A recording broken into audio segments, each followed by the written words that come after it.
Hey, so today I'm going to be replacing the O2 sensor on my O6 Sprinter.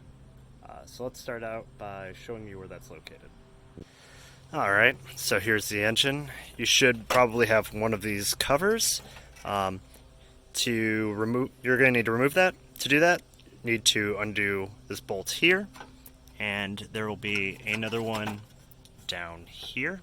You can see I've already done that, so we can pull this up. And now we're going to have to locate the O2 sensor.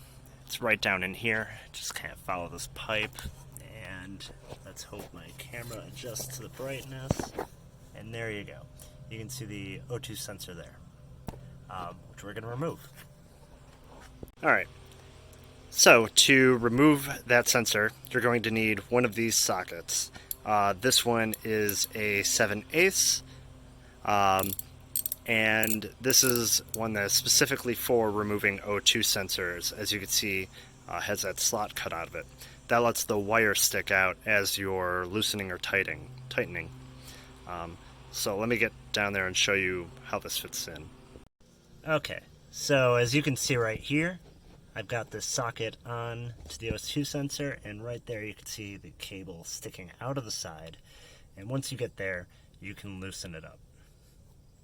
Really, finding it and is pretty much the easy part.